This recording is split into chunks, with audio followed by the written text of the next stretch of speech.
Good day and welcome back to another DBZ Dokkan Battle video.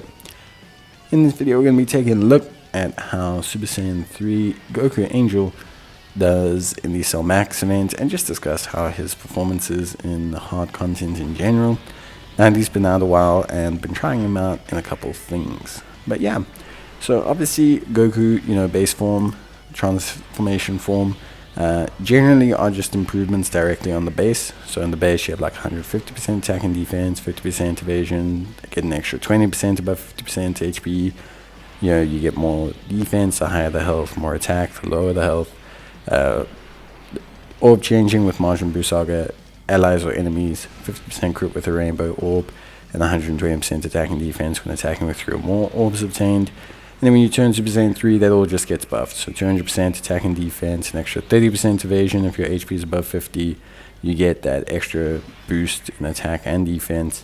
And of course, you get 70% crit chance with the Rainbow Key Sphere, 133% attack and defense with 3 or more. And then you get that additional and that guaranteed crits with 6 or more orbs obtained. Now, let's talk about Goku's performance just in general. So I think Goku is really quite solid. I mentioned this in my review of him, but like with any evasion unit, everyone always remembers when they fail their evasion, but no one ever remembers the 800 times they do it against normals. And that's just how it is with evasion units. Generally speaking, I will say with a additional main build and with some slight evasion equips, I find that my Goku is pretty reliable. You generally stay above 50% HP, at least in the top teams. And so because of this, Goku's evasion remains pretty reliable to a certain extent. Even 50% on its own is not bad. I wouldn't make it a first slot unit in that sense. But above 50%, Goku can actually adequately be used as like a first slot tank in some dicey situations where you just really want to kind of rely on that dodge. Obviously, when he does get hit in those situations, he can take chip damage, but generally speaking, he does really well. His damage output is really good. Even at high levels of health, like I mentioned in my review, and like I mentioned here, you have 3 super attacks of 16 million. That all crit is more than fine, and still does very significant damage.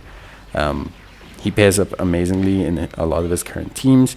He's got that AGL Super Saiyan 3 Goku. They pair up really, really well. And he can even pair up with this Vegeta, which is what I'm doing in this video.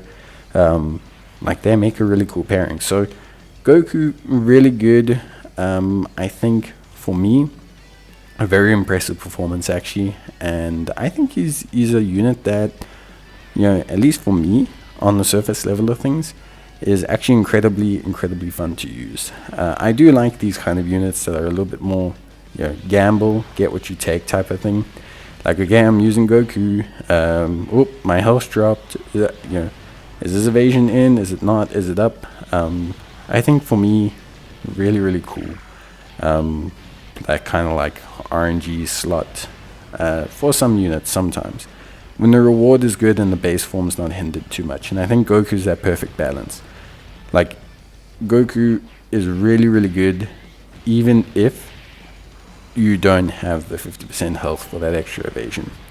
Yes, obviously he becomes less defensively reliable, but then his offense becomes absolutely beastly. And I think that's really cool. So for me, Goku's actually been a ton of fun to use. I will say, I think he's fortunate in that he's got a lot of strong SS3 units to also kind of run off of.